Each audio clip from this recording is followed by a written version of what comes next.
पिछले कुछ महीनों से अखबारों की सुर्खियों में इलेक्शन कमीशन और उसके द्वारा कंडक्ट किए जाने वाला स्पेशल इंटेंसिव रिवीजन काफ़ी चर्चा में है। इवन ऑन 25 जनवरी को हिंदू ने जो अपनी हेडलाइन बनाई वो बंगाल में जो स्पेशल इंटेंसिव रिवीजन SIR चल रहा है उसको लेकर हेडलाइन बनाई। तो आज हम इस टॉपिक को डिस्कस करेंगे और ये this topic is very important because it is not only dealing with intensive revision programme of election commission but also it is dealing with the constitutional power granted to election commission by constitution of India, and it is also dealing with many important articles like 324 326, also act the people representation act 1950। इस तरह से बहुत सारी चीजों को ये topic cover करता है। तो थोड़ा सा इसकी ब्रीफ समरी कि ये इसकी हेडलाइन है। हिंदू ने हेडलाइन अपनी बनाई थी कि it is saying that around 3.5 lakh Bengal voter it to appear for SIR hearing, और उसमें दो चीजें मेंशन की गई, the facts and figure. The more vulnerable group during the SIR exercise is the women and this group, इस group से जो facts and figure Hindu ने जो बताया वो मैं आपको रेफर कर रहा हूं बस जानकारी के लिए। उसका कहना था कि लगभग 42% जो पॉपुलेशन है महिलाओं की वो अपनी जगह पर नहीं मिली, माने फॉर्मली रीएलोकेटेड, और उसका रीजन है marriage. The strong reason behind it is marriage. Second जो कैटेगरी है, जो डिलीशन हुए टोटल नंबर ऑफ SIR के दौरान, टोटल नंबर ऑफ डिलीशन हुए उसमें 42% रीएलोकेशन एक रीजन है महिलाओं का, और उसका कारण है मैरिज। दूसरा है वो इस किस कैटेगरी में फॉल करता है, it is around 37% and it falls under the category of dead women. और वी ऑल नो कि वुमेन कैटेगरी जो है काफ़ी वनरेबल है, इसलिए एक स्टेटमेंट जो अमर सेन का है उसको भी लेकर हिंदू ने अपने अंदर के पेजों पर जगह दी कि मे जीरो पैराडाइज डेमोक्रेटिक पार्टिसिपेशन, मतलब लोगों का लोकतंत्र में जो पार्टिसिपेशन है ना, वो जो पार्टिसिपेट करने का अधिकार है उसका हनन कर सकती है जी, उसको कम कर सकती है, उनके अधिकारों का हनन कर सकती है, कम कर सकती है। ये स्टेटमेंट थोड़ा जियो पैराडाइज वर्ड को उस ढंग से डिफाइन नहीं करता है। इसके अलावा आज जो हम इस टॉपिक को समझेंगे, क्या समझेंगे कि हमने आपको brief summary, here is a brief summary कि before Bihar election commission of India decided to go for SIR। SIR means special intensive revision. Why it is called special intensive revision, will discuss it later on, but we need to know, everybody knows कि there is year on year process which is called summary revision. When anyone is switching from one place to another place, they have to apply form 6 to add on their name on their locality to cast their vote। इसके अलावा अगर कोई नया voter आता है तो नया voter आता है तो उस नए वोटर को भी फॉर्म 6 भरना पड़ता है, और इस फॉर्म 6 के माध्यम से his name is added in voter list।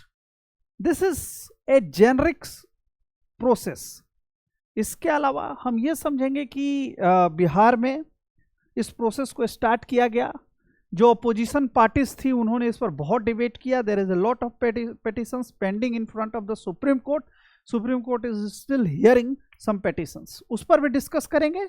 We'll discuss ki what is SIR, why it is called a special intensive revision, what is the process of the SIR, and what is the debate going on around the SIR, how it deals with Article 324, 326 or power under the Representation of People Act 1950, especially Section 21, Clause 1, Clause 2, and in much bigger sense Clause 3.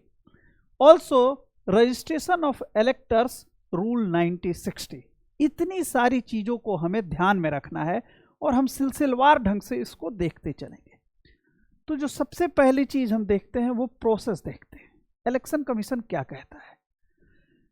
हम लोग बहुत सारे इस पर lectures देखते हैं, बहुत सारे फैक्ट्स एंड फिगर को देखते रहते हैं या बहुत सारे कंटेंट कंज्यूम करते हैं, लेकिन एसआईआर का एक्सप्लेनेशन क्या है and why it is unique this time, आप एक बार इस वेबसाइट पर 2 मिनट के लिए स्क्रॉल करेंगे ना तो इंटायर प्रोसेस को बहुत आसानी से समझ जाएंगे। लेकिन इस प्रोसेस को एक्सप्लेन करने के पहले मैं बोलता हूं कि इलेक्शन कमीशन, मैंने जैसा कि पिछली बार बोला कि ईयर ऑन ईयर ये एक्सरसाइज करती है एडिशन, लोगों के नाम को ऐड करने का, लोगों के नाम को डिलीट करने का। लेकिन इसमें क्या है कि जो पिछली बार इनोमरेशन की एक्सरसाइज हुई थी, इनोमरेशन की एक्सरसाइज मतलब हाउस टू हाउस जाकर सर्वे करना कि इन घरों में कौन ऐसा है जो 18 वर्ष की एज को एक फिक्स डेट को कंप्लीट कर रहा है और वो एक नए वोटर के तौर पर सामने आ रहा है।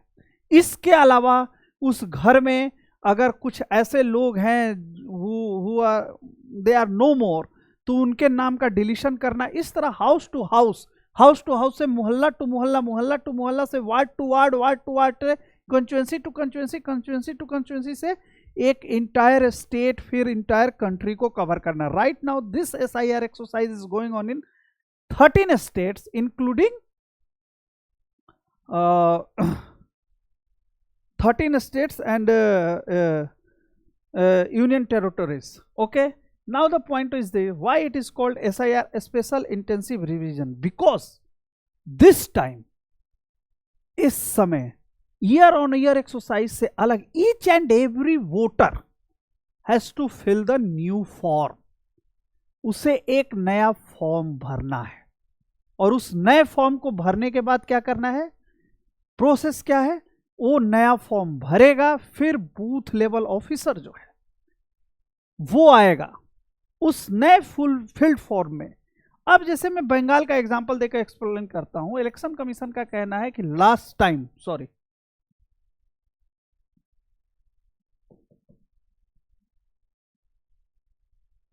Excuse me,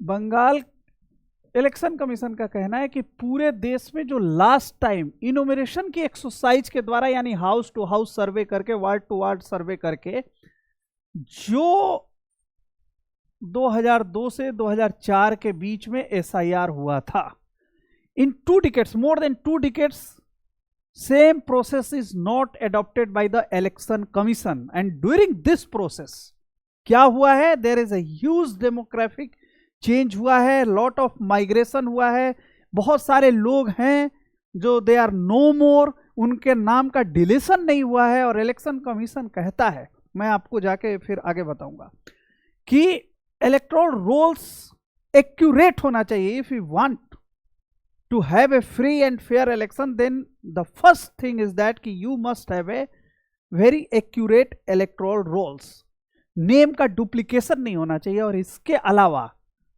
electoral rights, vote देने का अधिकार belongs to only to those who are Indian citizen and having age of 18। It's means ये आर्टिकल 326 भी कवर करता है। कैसे करता है वो हम एक्सप्लेन करेंगे। तो इलेक्शन कमीशन ने इस बार का जो स्पेशल इंटेंसिव रिवीजन है वो कैसे अलग है। इलेक्शन कमीशन कहता है कि इस बार आपके पास बीएलओ आता है, एक फॉर्म लेकर आता है जिसमें आपका नाम, पता, सारी चीजें भरी हुई है, लेकिन उसने एक मास्टर डेटाबेस बनाया है। कब का? 2002-04 का, यानी 20-22 साल पहले जो एसआईआर हुआ था, उस मास्टर डेटाबेस में आपको क्या करना है, आपको अपना नाम ढूंढना है। अगर आप उस समय वोटर बन गए थे तो, and if you are not that time voter, then you have to search your parents name, spouse के नेम या रिलेटिव का नाम, रिश्तेदारों का नाम, और वो जो प्रोसेस कंप्लीट करनी है। अगर उसमें आपका उस मास्टर डेटाबेस में नाम नहीं मिलता है, because there is a lot of addition in 2 decades, मान लीजिए कि आपके फादर का नाम नहीं मिलता है, आपके रिलेटिव्स का नाम नहीं है, तो it means you have to submit a fresh form, और फ्रेश फॉर्म है but with support of 11 documents. अब ये जो 11 डॉक्यूमेंट्स का सपोर्ट है, अब आप यहां बात समझिएगा। अभी हमने क्या बताया आपको? अभी हमने आपको बताया कि why it is unique this time. अब क्या कहानी है, इलेक्शन कमीशन में जब नए वोटर ऐड होते हैं तो वो किस रूल्स के तरफ से ऐड होते हैं? वो ऐड होते हैं रजिस्ट्रेशन ऑफ इलेक्टर्स रूल 1960 के तहत। और वहां पर इलेक्शन कमीशन कितने डॉक्यूमेंट्स एक्सेप्ट करता है? 6 documents.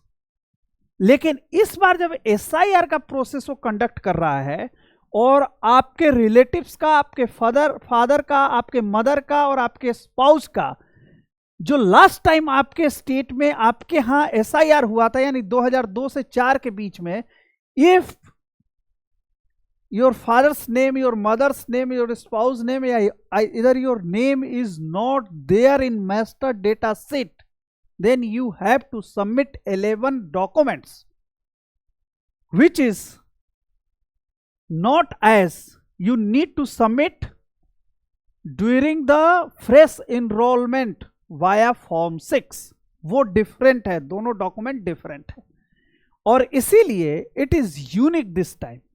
And second thing is that कि everyone, each and every voter has to refill the form, and there is a massive exercise door to door जो एक्सरसाइज कंडक्ट हो रहा है वो हो ही रहा है, और बूथ लेवल ऑफिसर से। अब हम जरा समझते हैं इस प्रोसेस को, और ज़्यादा समझते हैं कि इलेक्शन कमीशन किस तरह से इस प्रोसेस को कंडक्ट कर रहा है। जब ये वेबसाइट आप देखेंगे तो आप देखो पहला क्या लिखा हुआ है, pure electoral roll strength democracy, मतलब pure electoral rolls strengthen democracy, मतलब सही प्योर रोल्स जो है ना वो डेमोक्रेसी को मजबूत करती है। फेज से special intensive revision, phase 1 successfully completed in Bihar to start in 12 states and UTs.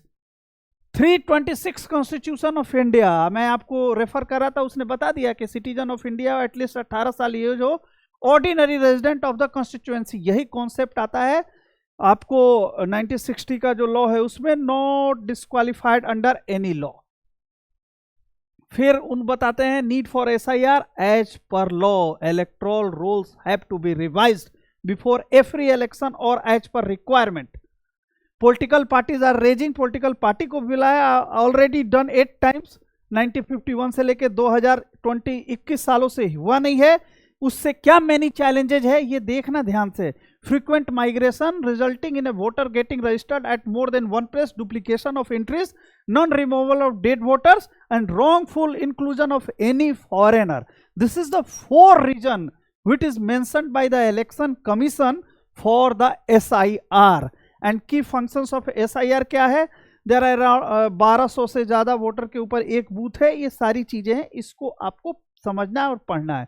तो हमें जो एक्सप्लेन करना था उसमें हमने क्या एक्सप्लेन किया कि दिस टाइम SIR का एक्सप्लेनेशन हो गया, इलेक्शन कमीशन की वेबसाइट ने इटसेल्फ एक्सप्लेन कर दिया। दूसरा क्या, why it is unique this time, मैंने बता दिया। इस बार ऐसा यूनिक है कि आपको सारे वोटर्स को दोबारा फॉर्म भरना है, इनुमरेशन की एक्सरसाइज है वो डोर टू डोर कंडक्ट हो रहा है। और यूनिक क्यों है? क्योंकि एक डेटाबेस बनाया गया है, you have to find out your spouse, your parents, your relatives name, और अगर उसमें नाम नहीं आता है तो फिर यहीं से प्रॉब्लम चालू होती है कि वो जो 11 स्पेसिफिक डॉक्यूमेंट्स हैं उस पर डिबेट है, फिर बहुत सारे आर्टिकल्स पर 324 पर डिबेट है, इलेक्शन कमीशन के एम्पावरमेंट या कॉन्स्टिट्यूशनली उनको जो अधिकार मिले हुए हैं वेदर इट इज अनलिमिटेड कि नहीं, उस पर डिबेट है। अब हम आगे चलते हैं असली चीज पर। What is the jurisdiction of the election commission? Election Commission is constitutionally empowered through Article 324 and 326। किस चीज के लिए? SIR के लिए।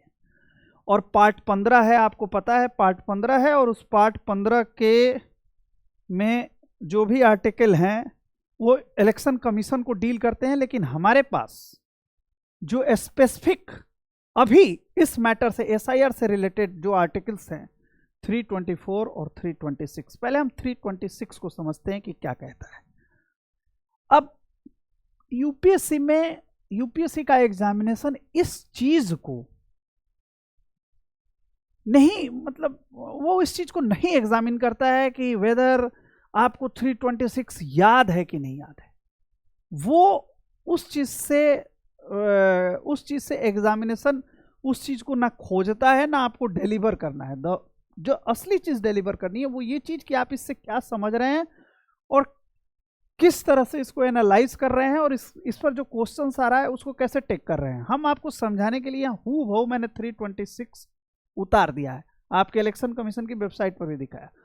The election to the house of the people and the legislative assembly every state shall be on the basis of adult suffrage that is to show every person who is citizen of India. तो उन्होंने बताया कि electoral rolls में neighbouring state में या कहीं पर भी फॉरेन एलिमेंट के नाम एडिशन की प्रॉब्लम है। तो आर्टिकल 326 क्या कहता है? क्लियरली बोलता है कि जो ऐसा भारतीय नागरिक जो 18 साल से ज्यादा है वही वोट कास्ट कर सकता है। और इस 326 का सुप्रीम कोर्ट के सामने भी सबमिशन किया है इलेक्शन कमीशन को रिप्रेजेंट करते हुए लॉयर ने। दूसरी चीज क्या है? आर्टिकल 324, ये काफी लंबा है। इसका जो फर्स्ट पार्ट है वही मैं ले रहा हूं जो एसआईआर से डील करता है। ये क्या कहता है? The superintendence direction and control of the preparation of the electoral rolls for and the conduct of the all election to the parliament and to the legislature of the every state and the election to the office of the president and vice president held under the constitution shall be vested in a commission referred in the constitution as the election commission of India। तो उसने साफ कह दिया कि electoral roles का जो preparation होगा हर election के लिए, चाहे वह स्टेट असेंबली के इलेक्शन हो, लोकसभा के इलेक्शन हो, प्रेसिडेंट के ऑफिस का इलेक्शन हो, वाइस प्रेसिडेंट के ऑफिस का इलेक्शन हो, इसका एम्पावरमेंट इलेक्शन कमीशन के पास है, इसका जुरिस्डिक्शन इलेक्शन कमीशन के पास है और कोई बॉडी ये नहीं कर सकती है। और इसमें और एम्पावरमेंट क्या है? तो हमें जाना है representation of the people act 1950 के तरफ। इसका जो क्लॉज 21 है उसके 1, 2, 3 तीनों को समझने की जरूरत है और फिर मैं आगे बताऊंगा कि डिबेट किस तरह से article 324, 326 and the representation of people act 1950 और जो एक है इलेक्टोरल रोल्स में एंट्री का जो एक्ट है उसके सहारे हम लोग कैसे ये सारी बातें हो रही हैं, सारी डिबेट हो रहा है। तो अब हमारे पास क्या है? अब हमारे पास article 324, it is already explained कि only it is limited to the citizen of India and age एक फिक्स डेट को 18 ईयर। सेकेंड आर्टिकल 324 वो डिबेट में क्या हो गया है कि एक बॉडी है, एक कॉन्स्टिट्यूशन है, उसी के पास पावर है इलेक्टोरल रोल्स बनाने का और उसी के पास पावर है इलेक्टोरल रोल्स किस लिए? Assembly election, Lok Sabha election, office of the president, vice president, किसी के लिए भी इलेक्टोरल रोल्स वही बनाएगा और that body is called election commission of India. अब हमारे पास सेकंड क्या हम एग्जामिन कर रहे हैं? फैक्ट्स हम एग्जामिन कर रहे हैं the representation of people act 1950 section 21 specific manner 1, 2, 3 points and third और चौथी चीज क्या है? Registration of electors rules, registration of the electors rules 1960। तो अभी हम रिप्रेजेंटेशन ऑफ पीपुल एक्ट 1950 पर 21 क्या कहता है? Preparation and revision of electoral rolls, the electoral roll for each constituency shall be prepared in a prescribed manner. अब आप बात ध्यान रखना, इसमें जो प्रिस्क्राइब्ड मैनर है इसको मैंने अगर आप देखोगे ना तो ये ऐसे करके रखा हुआ है, आप समझ लेना। बाय रेफरेंस टू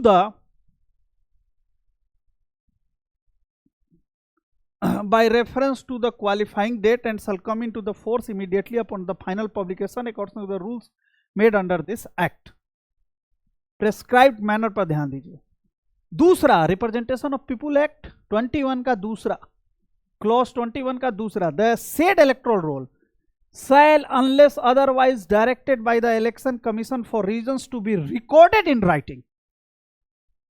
जो रिकॉर्डेड इन राइटिंग है, तो राइटिंग में रिकॉर्ड इलेक्शन कमीशन की वेबसाइट पर भी हमने दिखा दिया, सब दिखा दिया कि एक नई एंट्रीज जो लोग दे आर नो मोर, उनकी एंट्रीज को डिलीट करना, duplication of entries, foreign citizens, foreign elements के भी नाम बहुत जगह इलेक्टोरल रोल्स में आ गए हैं, उनको भी एलिमिनेट करना। तो the said electoral roll shall unless in right by director be revised in the prescribed manner by reference to the qualifying date. अब यहां पर भी आप प्रिस्क्राइब्ड मैनर, अब इन सब चीजों को समझ लीजिए। अब आपको उसी दूसरे का ही पार्ट है, shall be revised in any year in the prescribed manner. लेकिन जो तीसरा पॉइंट कहता है, दो जगह उसने प्रिस्क्राइब्ड मैनर बोला हुआ है, तीसरा जो है रिप्रेजेंटेशन ऑफ पीपुल एक्ट का तीसरा, वो क्या कहता है, anything content in subsection 2 the election commission may at any time for reasons to be recorded direct a special revision to the roll for any constituency और part of a constituency in such manner it may think fit. In such manner it may think fit, दो जगह बोला prescribed manner में, और तीसरी जगह बोल दिया in such manner it may think fit. अब डिबेट कैसे इस पर चालू होगी, अब मैं बताता हूं। अब हमने article representation of people act भी देख लिया। अब हम चलते हैं अगली स्लाइड पर। Registration of electors rule 1960। ये अब मैं ऐसे ही खोल के दिखा दे रहा हूं, ये समझने की जरूरत है। इसके जो मोटे पॉइंट है ये हमने एक्सप्लेन किए हुए हैं। इसी में फॉर्म 6 आता है और फॉर्म 6 के साथ रिक्वायर्ड डॉक्यूमेंट आता है। थोड़ा सा आप देख ही लीजिए, ज्यादा अच्छा रहेगा। अब यहां क्या है, ministry of law, government of India, department, notification किस चीज के लिए,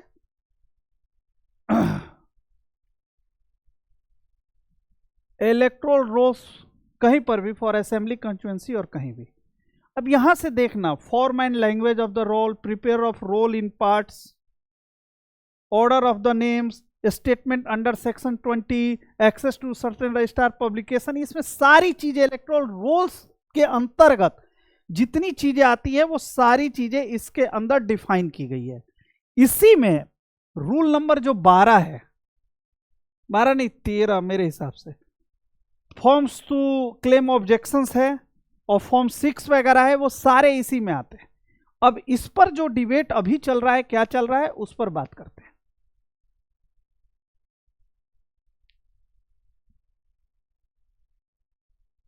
इतना चीज देखने के बाद आपको यह समझ में आना चाहिए कि आर्टिकल 326 इस चीज को डिस्कस करता है कि जो वोटिंग राइट्स है वो it is only for Indian citizen और एक पर्टिकुलर डेट को 18 ईयर। दूसरा चीज क्या है, यह अधिकार आर्टिकल 326 से इलेक्शन कमीशन ऑफ इंडिया को मिलता है कि दे हैव हैविंग अथॉरिटी, कि दे हैव टू इंश्योर कि the electoral rolls consist only Indian citizen, और एक जो उसका फिक्स डेट है उस समय उनकी एज 18 साल होनी चाहिए। दूसरा किस चीज पर, आर्टिकल 324 उसका फर्स्ट पार्ट क्या बोला गया कि for any election electoral rolls कौन बनाएगा, तो it the power is vested किसके साथ, a body called commission which is called election commission of India. तो आर्टिकल 324 भी कॉन्स्टिट्यूशनली उस चीज को बोलता है कि इलेक्टोरल रोल्स बनाने के सारे अधिकार इलेक्शन कमीशन के साथ हैं। फिर एक एक्ट आया, क्या एक्ट आया, the representation of people act. उसमें क्या किया, सेक्शन 21 के क्लॉज 1 में बताया कि ये प्रिस्क्राइब्ड मैनर में होनी चाहिए, लेकिन रिकॉर्डेड होनी चाहिए। हर असेंबली इलेक्शन के पहले, हर लोकसभा इलेक्शन के पहले, या हर बाई इलेक्शन के पहले भी वो पहला क्या बोलता है कि प्रिस्क्राइब्ड मैनर में, दूसरा भी बोलता है प्रिस्क्राइब्ड मैनर में, लेकिन तीसरा बोलता है कि इलेक्शन कमीशन के ऊपर है, वो जैसा चाहे वैसा कर सकता है, और in which manner they find it fit, वो जिस तरीके से चाहे। यहीं पर एक स्कोप आता है। क्या स्कोप आता है कि क्या इलेक्शन कमीशन उन सारी चीजों को जो एक हमारे पास है रजिस्ट्रेशन ऑफ इलेक्टोर्स रूल 1960, उसमें आता है form 6 which carries all the legal aspect, all the legal rules, कि एक नए वोटर को ऐड ऑन करने का क्या प्रोसेस है। उसमें फॉर्म 6 होता है, उसमें 6 तरह के डॉक्यूमेंट लगते हैं। अब यहां कहानी यह है कि अगर एक वोटर को नॉर्मल तरीके से ईयर और ऑन ईयर में कोई बंदा एक जगह से दूसरी जगह, if he is switching his location from one side to another side, वो क्या करेगा, वो फॉर्म 6 अप्लाई करेगा और वो नए जगह पर ऐड ऑन हो जाएगा। या ऐसा कोई आदमी जो 18 ईयर का हो रहा है, उसके लिए क्या होगा, वो फॉर्म 6 अप्लाई करेगा, जो डॉक्यूमेंट 6 मांगे जा रहे हैं उसको अप्लाई करेगा और वो ऐड ऑन हो जाएगा। लेकिन स्पेशल इंटेंसिव रिवीजन में वो डॉक्यूमेंट जो फॉर्म 6 के साथ चलते थे, election commission of India is not accepting that. और इसी पावर को वो जो electoral rules section 21 the representation of people act का सेक्शन 21 का जो 3rd नंबर है पावर, कि in such manner as it may think fit, सारा डिबेट इसके ऊपर है।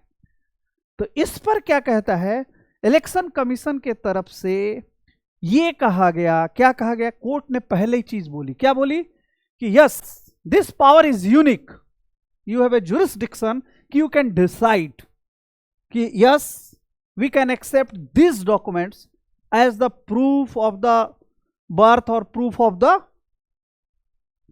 बर्थ प्लेस मेनी थिंग्स, या residence, this document is regarded as the proof of the ordinary residence.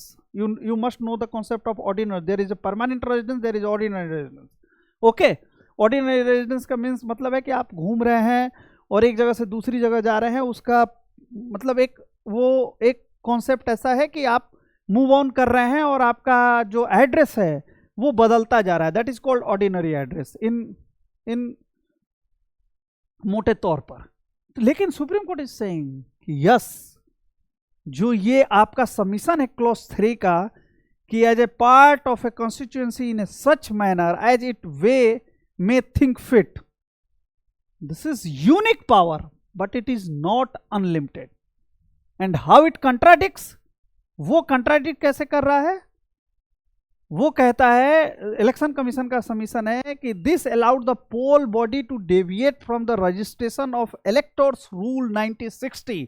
और 1960 में क्या है, फॉर्म 6 के लिए 6 डॉक्यूमेंट है। तो अब क्या है, अब यहां पर जो जयमाला बागची सुप्रीम कोर्ट के जज हैं, उनका कहना है कि आप ये बताओ कि सेक्शन 3 को आप सेक्शन 21 के क्लॉज 3 को आप बोल रहे हो, बार बार कह रहे हो कि नहीं हमारे पास एक पावर है in a such manner as it may think fit, लेकिन आप 1 और 2 को क्यों नहीं देखते हो? उसमें तो बोलता है ना, क्लॉज 1 and 2 ऑफ सेक्शन 21 क्या कहता है, it suggest revising the rolls in a prescribed manner, and this is not something you can say that this is less on the commission power. Less मतलब समझ रहे हैं, जैसे कुत्ते को पट्टी बांध दिया, ऐसा नहीं है, उससे कोई बंद कमीशन के पावर में कोई कमी नहीं आ रही है, उसको बांधा नहीं जा रहा है। और वो कह रहा है कि आप इलेक्शन कमीशन ये बताओ, वो कहता है कि rule 13 is the power under which form 6 application for inclusion of name in electoral rolls for the first time better और on shifting from one constituency to another constituency is notified. This is the power है। Rule 13 from 6 form 6 has about 6 document, your SIR has 11 documents. We want you to answer, क्या can you increase the number of documents और eliminate documents which are there, for instance place of birth और residence and and say we will not look in the documents in rule 6, we'll look into the only 11 documents. तो वो कहता है कि आप क्या कहते हो कि आपका जुरिडिक्शन इज इट कंप्लीटली अनट्रैम्पल्ड और अनरेगुलेटेड. अनट्रैम्पल्ड मतलब जिस पर अंकुश ना हो. तो अब इस तरह की डिबेट में एक डिबेट और भी है. अब वो एक टेक अवे में मैं आपको बताऊंगा. Because there can not be any debate that it is not untrampled. मतलब ये अनट्रैम्पल्ड पावर नहीं है, but it is unique to the election commission. इस यूनिक पावर को लेकर सीजीआई ने भी कमिट किया. उनका कहना है कि देखो ये पावर तो यूनिक है. अब यहां पर थोड़ा सा मैं आपको एक अलग एग्जांपल देता हूं. आप सब लोग जानते हो कि कॉन्स्टिट्यूशन को अमेंड करने की ताकत आर्टिकल 368 से आती है. लेकिन वो पावर कितनी थी? क्या संविधान को संशोधित करने की इतनी शक्ति है कि वो टोटल संविधान को ही संशोधित कर दे और उस आर्टिकल को भी संशोधित कर दे? ये बहुत दिनों तक चला. और जब केशवानंद भारती केस का बेसिक स्ट्रक्चर डॉक्ट्रिन आया तो उस अधिकार को सीमित कर दिया गया. तो यहां पर जो कोर्ट ने कमेंट किया है वो किया है कि because there can not be any debate that is not untrampled but it is unique to the election commission. The election commission in this respect has the widest discretion. क्या election commission क्या कह रहा है कि उसके पास section 21 के clause 3 से ये पावर आता है कि वो 1960 का जो इलेक्टोरल्स इनरोलमेंट का रूल है, जो जिसमें फॉर्म 6 आता है और जिसमें 6 डॉक्यूमेंट आता है, उससे वो डेविएट कर सकते हैं.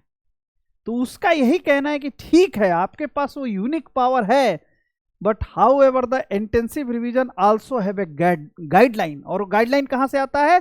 The rule 4 to rule 20. वो कहां से आता है? उसी 1960 वाले से आता है. किस 60 वाले से? जिससे आप नए वोटर बनाते हैं और एक वोटर एक जगह से स्विच होकर दूसरी जगह जाता है तो वो जाता है. और इसमें एक चीज वो मतलब जस्टिस बागची आगे बोलते हैं कि अब उनका जो कहना है वो समझ लीजिए. वो टेक अवे मैंने लिखा हुआ है. Perhaps it is no longer res integra that authorities.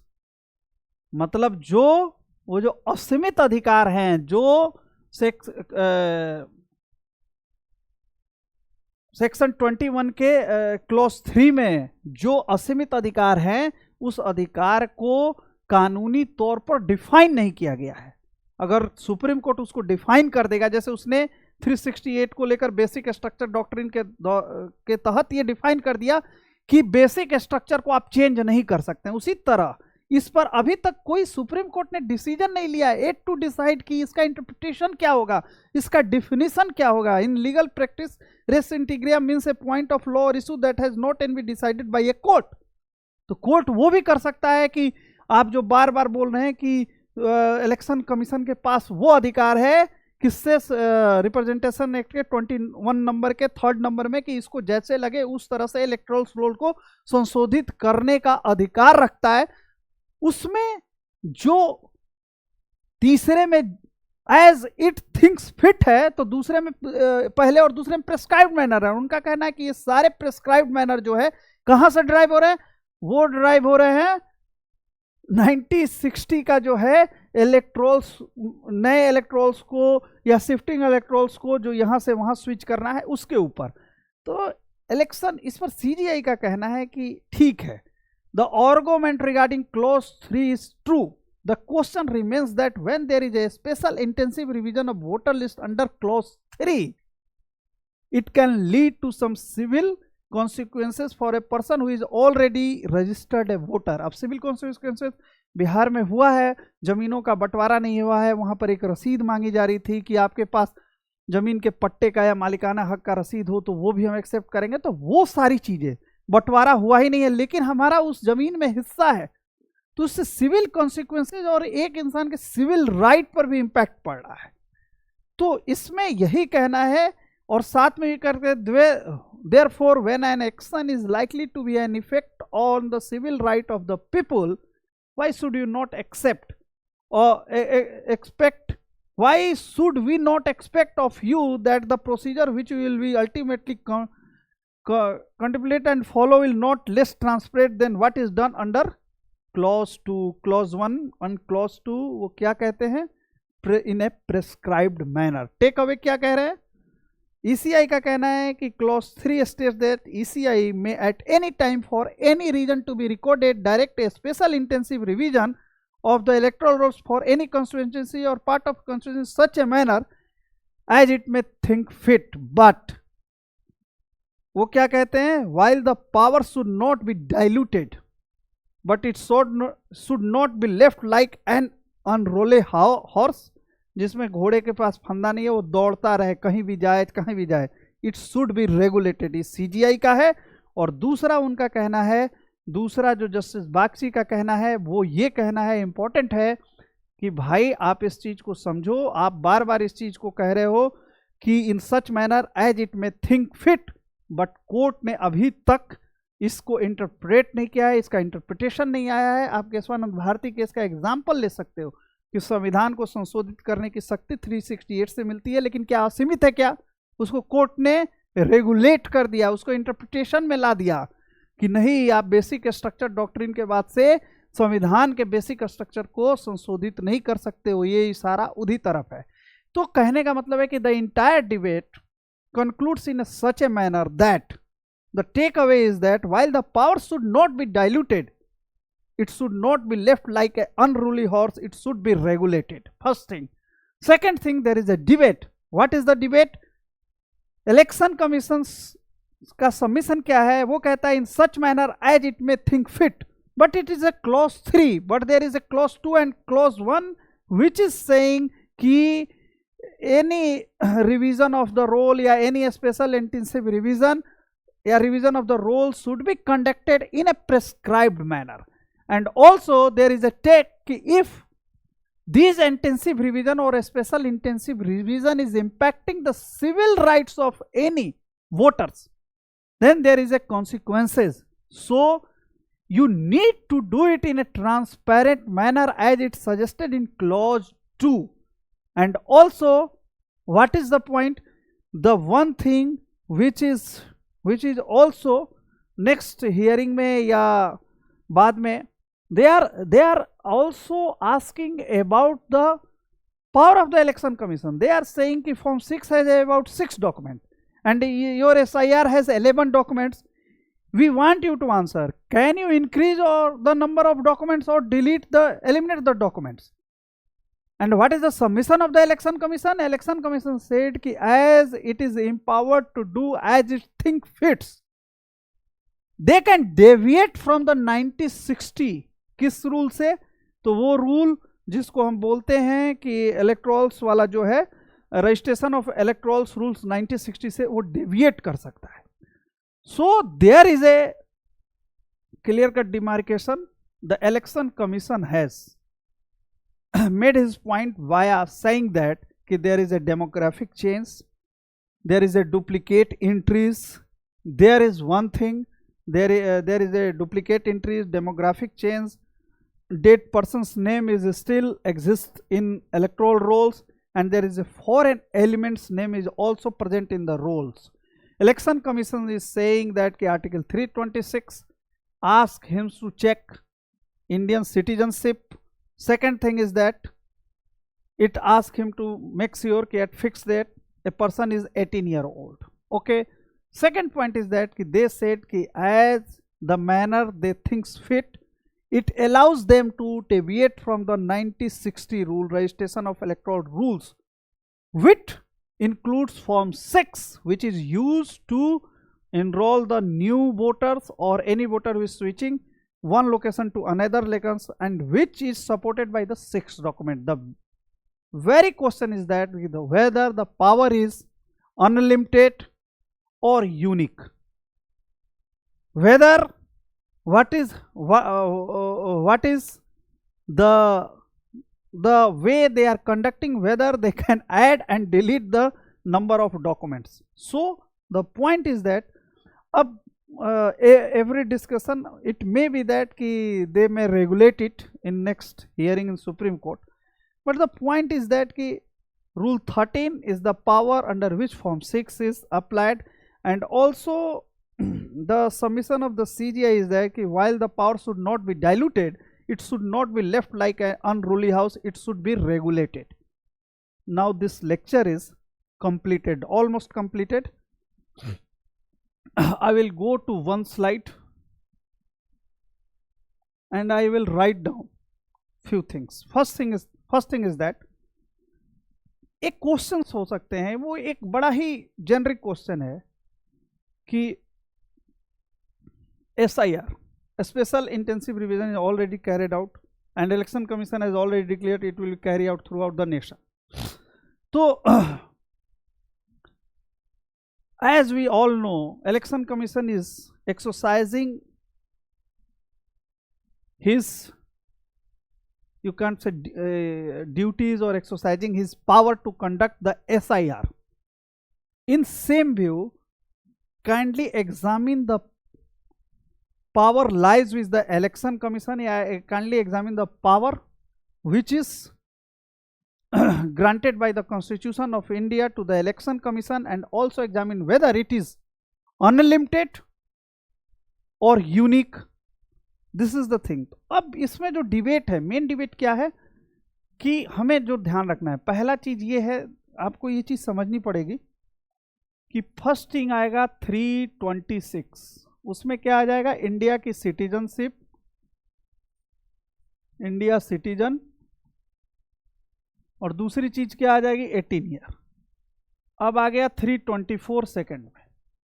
इसको एकदम याद रखना है, इसका पहला वाला ही याद रखना है कि इलेक्टोरल रोल्स जो हैं वो बनाने का पूरा कॉन्स्टिट्यूशनल अथॉरिटी किसके पास है, वो सिर्फ इलेक्शन कमीशन ऑफ इंडिया के पास है. और किसके लिए भी है, वो असेंबली इलेक्शन हो, लोकसभा इलेक्शन हो, या ऑफिस ऑफ प्रेसिडेंट का इलेक्शन हो, या वाइस प्रेसिडेंट का हो, ये सब के लिए सिर्फ इलेक्शन कमीशन के पास पावर है. फिर क्या आ रहा है हमारे पास, 1950 का रिप्रेजेंटेशन ऑफ पीपुल एक्ट, उसका सेक्शन 21, उसका clause 1, clause 2 and clause 3. Clause 3 क्या कहता है, in the manner it thinks fit, और ये दोनों क्या कह रहे हैं, प्रेस्क्राइब्ड मैनर में कर रहे हैं. ठीक है, और ये थिंक फिट्स कह रहा है. और इसी थिंक्स फिट्स में ये क्या कहते हैं, ये कहते हैं कि जो 1960 का इलेक्टोरल रोल्स का रूल है उससे ये डेविएट करने का पावर रखते हैं. क्यों डेविएट करने का पावर रखते हैं, क्योंकि 13 नंबर में जो फॉर्म 6 आता है, उस फॉर्म 6 में 6 डॉक्यूमेंट मांगे जाते हैं. तो द बेसिक क्वेश्चन जो एराइज हो रहा है वो क्या एराइज हो रहा है, वो एराइज हो रहा है कि इलेक्शन कमीशन के पास क्या डॉक्यूमेंट ऐड करने का और डिलीट करने का पावर है. दूसरा क्या आ रहा है कि क्या वो पावर अनलिमिटेड है. तीसरा चीज क्या आ रहा है कि जो थिंग्स एंड फिट है, तो लीगल टर्म्स में क्या है कि कोर्ट ने जिस तरह 368 को, संविधान को संशोधित करने की पावर, उस पावर की अभी तक इंटरप्रिटेशन नहीं की है, व्याख्या नहीं की है, तो क्या वो फिक्स कर सकता है, तो वो उसको उस व्यू में देखना है. चौथी चीज क्या आ रही है, चौथी चीज आ रही है ये कि क्या जो सीजीआई ने सबमिशन दिया कि हम डाइल्यूट नहीं करना चाह रहे हैं पावर, लेकिन उस पावर को अनरेगुलेटेड नहीं रखना चाह रहे हैं, अनट्रेम्पल्ड नहीं रखना चाह रहे हैं. तो ये सारी चीजें उसके बीच में है. और एक चीज और भी इंपॉर्टेंट है, वो ये कहना है कि डॉक्यूमेंट को ऐड ऑन करना, डिलीट करना, वो सारी चीजें. अब आप इस टॉपिक में जैसे भी क्वेश्चन आएंगे ना, आप डील कर सकते हो. ये वीडियो कैसे लगा हमें निश्चित तौर पर बताइएगा, और हम कोशिश करेंगे आपको कि ये पीपीटी वगैरह हम आपको शेयर कर दें. और ये पीपीटी इस मैनर में बनाई गई है ना कि अगर आप आंसर लिखना चाहें ना, तो इस आंसर को लिखने के लिए ना, ये बहुत ही सवाल और आंसर के लिए, टेक अवे के लिए सारी चीज़ें बनाई गई हैं. आपको वीडियो कैसा लगा मुझे बताइएगा. मेरा मोबाइल नंबर है, मेरा मोबाइल नंबर है 9599337328. चैनल आपको पता है वीडियो कहाँ अपलोड होता है, इसको लाइक कीजिए. और आप हमारे साथ जुड़ना चाहते हैं तो हमें मैसेज कीजिए, व्हाट्सएप कीजिए. एक बार मैं आपको अपना नंबर फिर बता देता हूँ.